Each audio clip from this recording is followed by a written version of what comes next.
Welcome to Murali's World of Physics once again. In this video, we will discuss the physical processes of thermal expansion and contraction.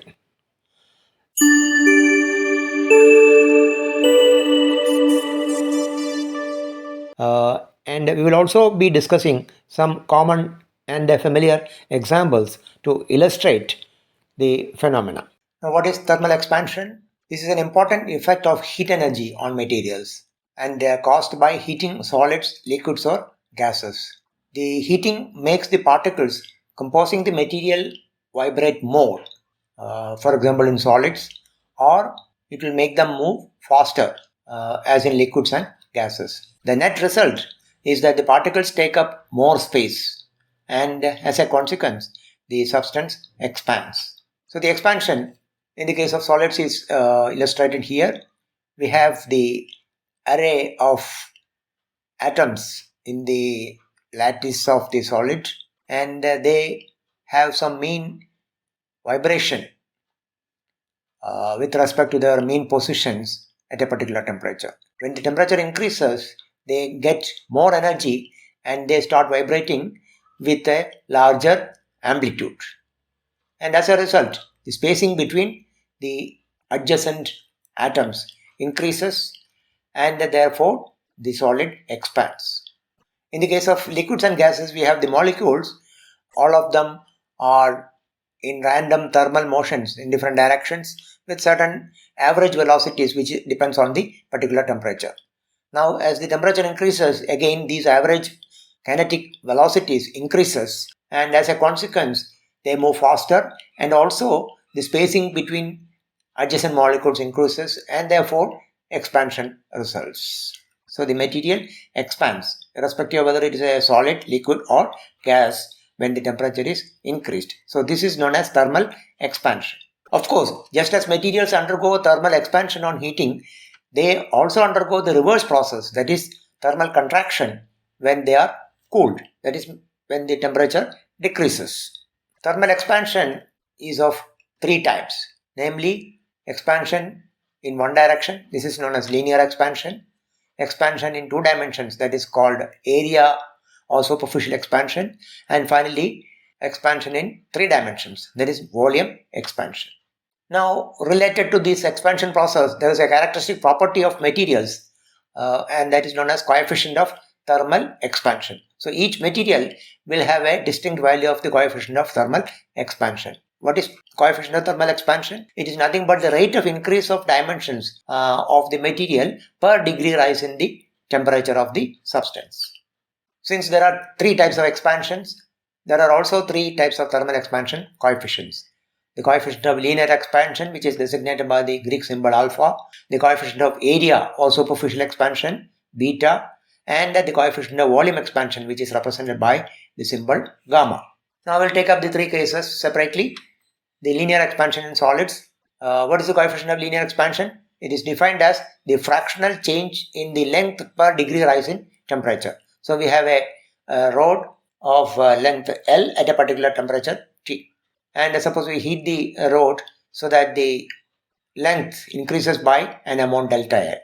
So the temperature increases to T plus delta T, and the length increases from L to L plus delta L. So therefore we have L2 is equal to L1 into 1 plus alpha into T2 minus T1. So here alpha is the coefficient of linear expansion, L1 and L2 are the lengths at the two temperatures T1 and T2. So therefore we define the coefficient of linear expansion as delta L by L delta T. Now coming to superficial expansion in solids, we have at two different temperatures T1 and T2, the areas of the surface of the material are given by A1 and A2. So these are related through this particular relation. A2 is equal to A1 into 1 plus beta into T2 minus T1. So the beta is the coefficient of linear expansion, and it is defined as fractional change in the area per degree rise in temperature. So therefore beta can be defined as A2 minus A1 divided by A1 into the corresponding difference in the temperature. In a very similar fashion, we can define the coefficient of volume expansion also, which is designated by gamma.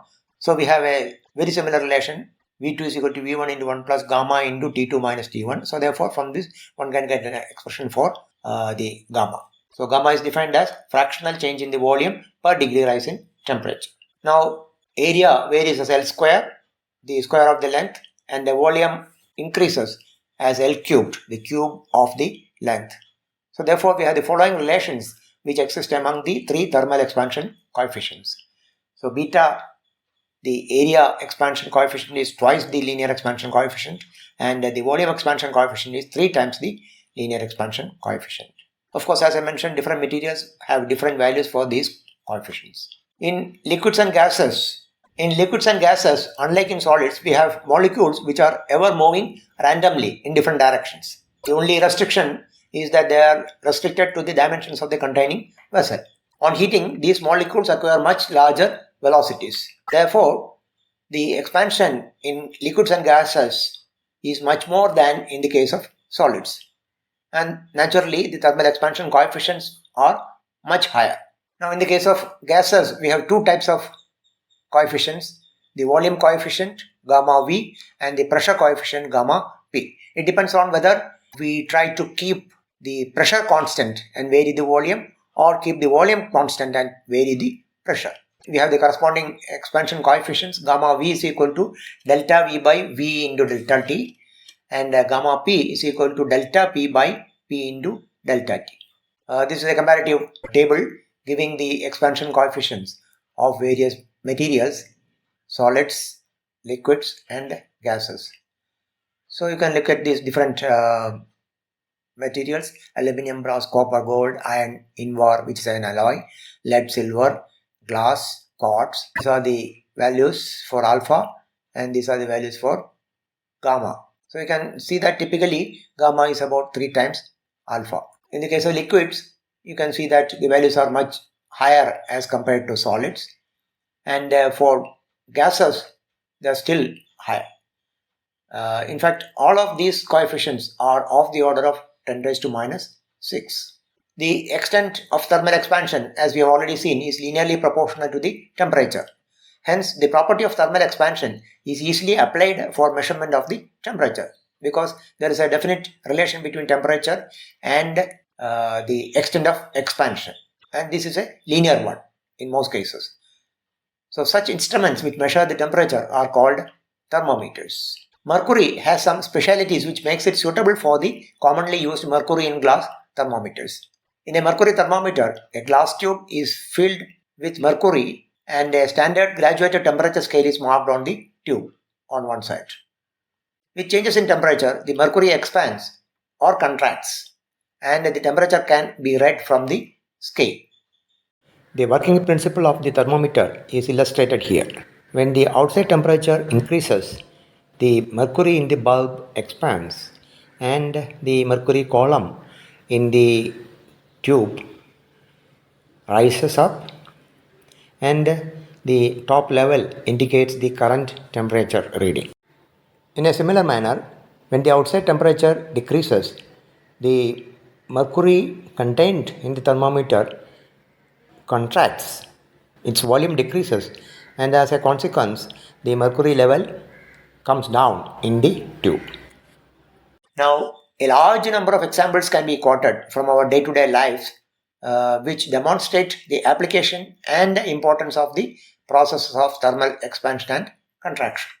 We will look at some of these examples. Let us first consider a simple example for thermal expansion.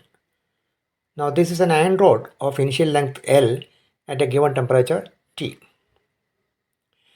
Now, let us heat one end of the rod, which I keep fixed. The rod expands due to the thermal energy supplied, and its length increases. After some time, the heat source is removed. We see that the length of the rod has increased to L prime at the new elevated temperature T prime. The other day, while playing in the kitchen, my grandchild accidentally kept one steel vessel inside another one, and somehow he pressed it. Later on, when he wanted to take out the inner vessel from the outer one, he found it very difficult. It was not coming out. He came to me crying and he wanted to take out the inner vessel from the outer one. I promptly lighted the gas burner, heated top portion of the outer vessel in the flame for some time. I took out the vessels from the flame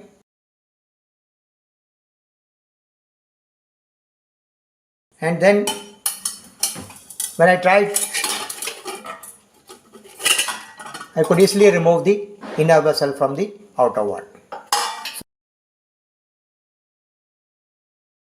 What happened here was that when I shot the two vessels on the flame, the outer vessel got heated and expanded. So therefore, I could easily take out the inner one from the outer one.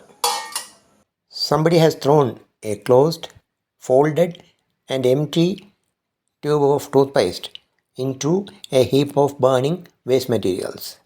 Let's see what happens when the tube gets heated up in the fire. First, it unfolds and then expands, and finally it assumes the previous shape when it was full of toothpaste. What really happened? We know that although it is empty, the tube contains little bit of air inside it. So when it is being heated, the air inside the tube expands, the pressure builds up, and it pushes the walls of the empty tube. And as a result, the tube expands and finally it assumes the full shape it had previously when it was full of toothpaste. So this is another example for the illustration of thermal expansion. See, it very often happens that we close a bottle and the closing is so tight that when you want to open it again, you find it little difficult. So what you can do is that you take some hot water in a trough and warm up the lid only for some time. So on heating, the metallic cap expands more than the body and therefore it becomes easier for us to remove the cap. Now look at this example.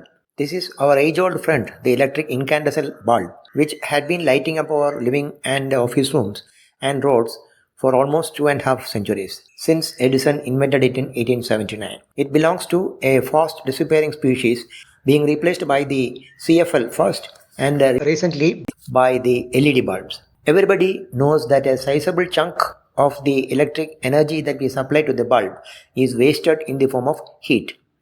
Now see what happens when I spray cold water onto the hot surface of the bulb. Wow, it burst and stopped working.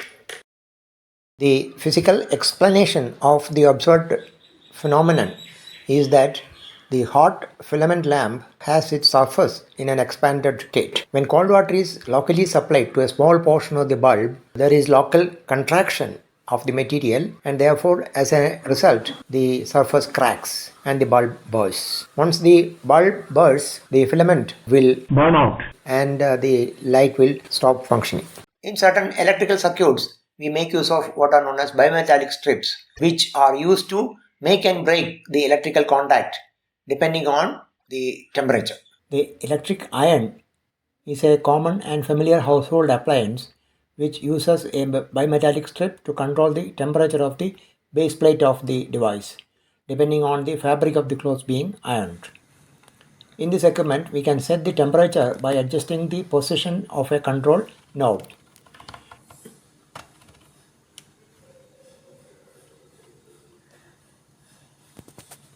When the device is switched on, the electric current passes through a heater coil which heats the base plate and as a result the temperature rises. When it reaches the desired value as set by the control knob, the electric current is automatically switched off. We then start ironing the clothes. Heat is thereby lost by the base plate and its temperature decreases as a result.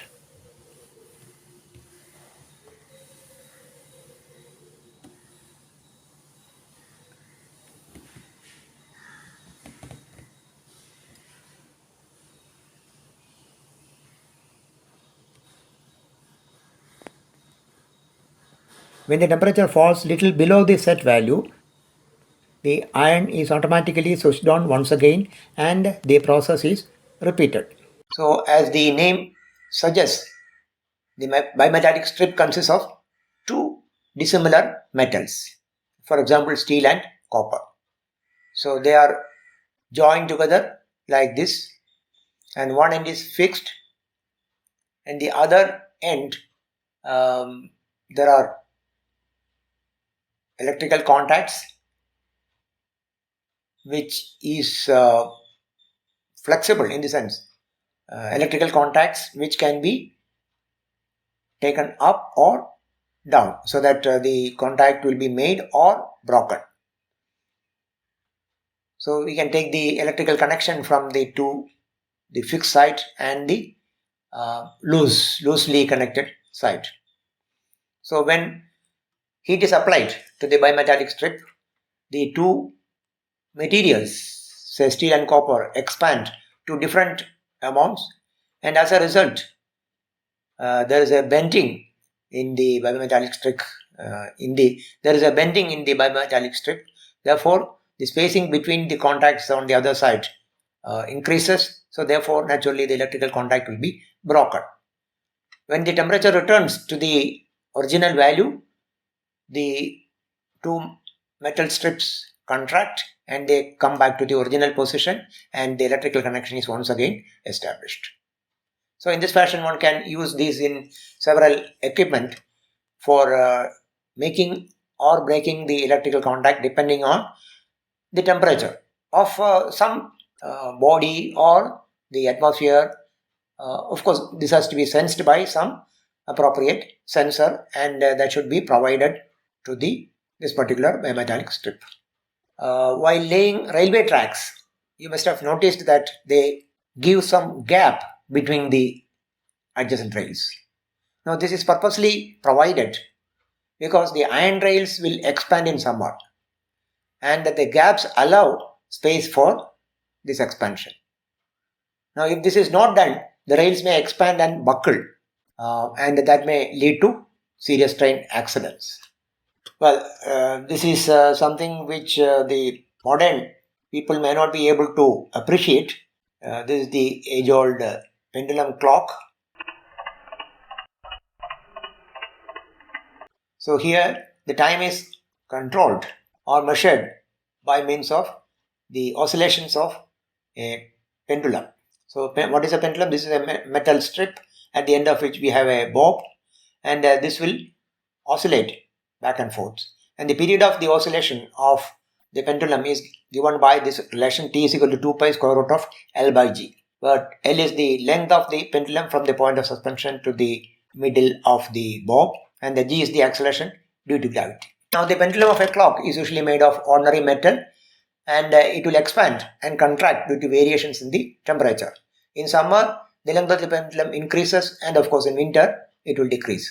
And as a result of this, an error creeps into the time shown by the clock because obviously as the temperature increases or decreases, the time period will vary because the pendulum expands or contracts. So in order to show the correct time, the pendulum is usually made of an alloy which is called invar steel, which has negligible expansion and contraction due to variations in the temperature. So therefore, some sort of a error correction can be made in the time shown by the pendulum clock.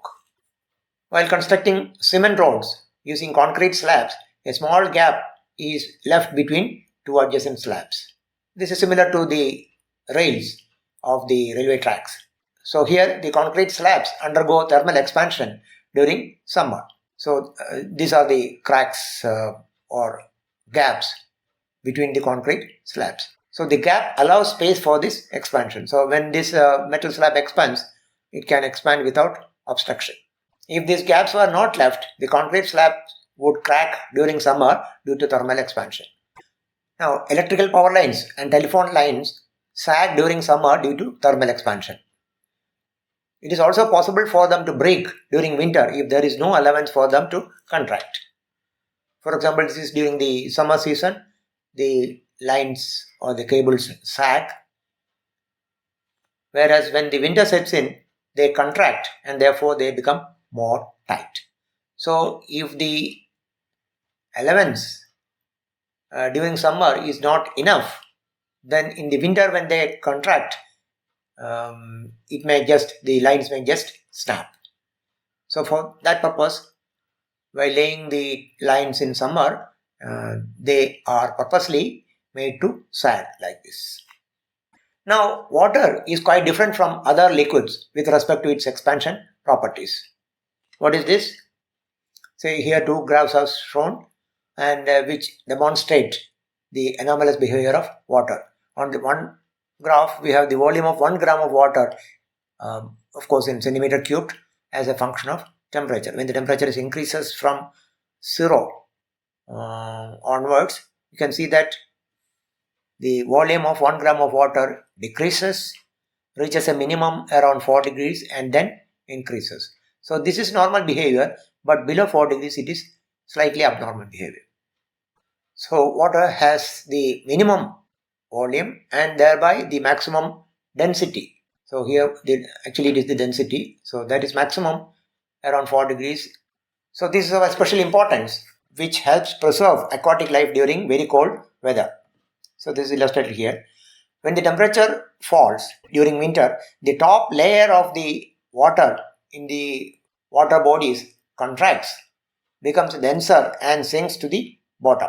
A circulation is set up until the entire water in the pond reaches its maximum density at 4 degrees. Now if the temperature falls further, the top layer expands and remains on the top till it freezes. Thus, even though the upper layer are frozen, the water near the bottom is at 4 degrees centigrade and the fish etc. can survive in it easily.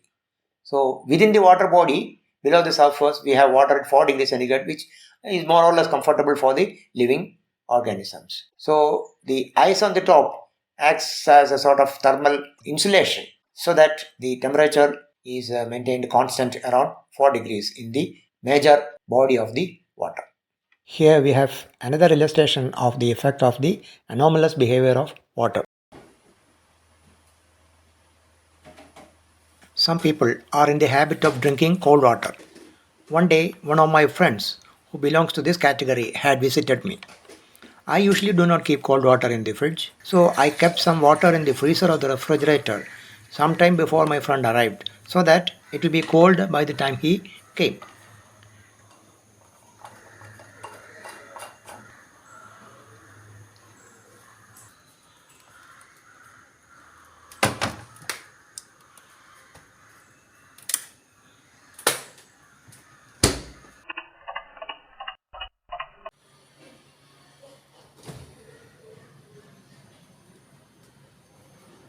When I went to take out the water from the fridge, I found to my horror that the water bottle had crashed.